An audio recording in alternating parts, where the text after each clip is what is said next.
Breaking news आपको देंगे। पाकिस्तान तहरीक इंसाफ के रहनुमा हम्माद अजहर ने ज़िमनी इंतखाबात न लड़ने का फ़ैसला कर लिया है। हम्माद अजहर इलेक्शन के लिए जमा करवाए गए कागजात नामजदगी वापस लेंगे। NA 129 से ज़िमनी इंतखाबात के लिए तहरीक इंसाफ की जानिब से अरसलान अहमद को टिकट जारी किया जाएगा।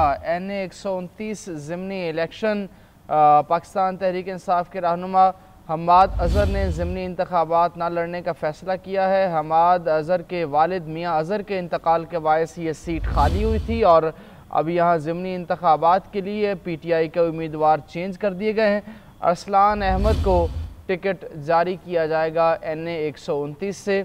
हम्माद अजहर इलेक्शन के लिए जमा करवाए गए कागजाती नामजदगी वापस ले लेंगे। पाकिस्तान तहरीक इंसाफ के रहनुमा हम्माद अजहर ने ज़िमनी इंतखाबात ना लड़ने का फ़ैसला किया है। पाकिस्तान तहरीक इंसाफ के रहनुमा हम्माद अजहर के वालिद मियाँ मोहम्मद अजहर के इंतकाल के बायस ये सीट जो है वो खाली हुई थी। हम्माद अजहर कुछ देर में इसका बाकायदा ऐलान करेंगे। वासिफ महमूद, बताइएगा क्या वजूहात हैं हम्माद अजहर के इलेक्शन ना लड़ने की?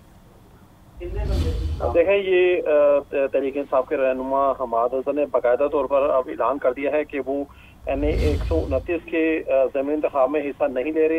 ये नशिस्त उनके वालिद साबिक गवर्नर पंजाब मियाँ अजहर के इंतकाल के बाद खाली हुई थी और कुछ देर पहले हमने खबर दी थी कि वो अब इस सीट के ऊपर इलेक्शन नहीं लड़ेंगे। तो अब बाकायदा तौर पर हम्माद अजहर की जानिब से एक ट्वीट भी कर दी गई है।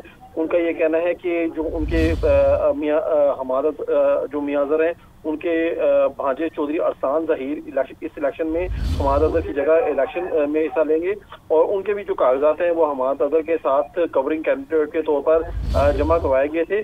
और अब चूंकि हम्माद अजहर इस इलेक्शन में हिस्सा नहीं ले रहे तो जो चौधरी अरसान ज़हीर है वो इस इंतखाब में हिस्सा लेंगे। और हम्माद अजहर का ये कहना है कि वो चूंकि मुख्तलिफ केसेस में इन्वॉल्व हैं, इसकी वजह से वो इस इलेक्शन में हिस्सा नहीं ले सकते, क्योंकि अगर उनके खिलाफ भी ये फैसला आता है तो उस सूरत में अगर वो जीत भी जाते हैं तो उनको नाअहली का सामना करना पड़ेगा। लेकिन जो उनके कज़न है चौधरी अरसलान ज़हीर, वो चूंकि उनके खिलाफ कोई 9 मई का मुकदमा भी नहीं है और वो मुल्क से बाहर थे जिस दिन ये वाक़या हुआ, तो अगर किसी भी किस्म की जो जबरी नाअहली है उसका इनकी जीत की सूरत में सवाल ही पैदा नहीं होता और जो इनकी इंतखाबी मुहिम है वो उनकी जो हम्माद अजहर की हमशीर हैं वो इसमें हिस्सा लेंगी। बहुत शुक्रिया वासिफ, आप बता रहे हैं।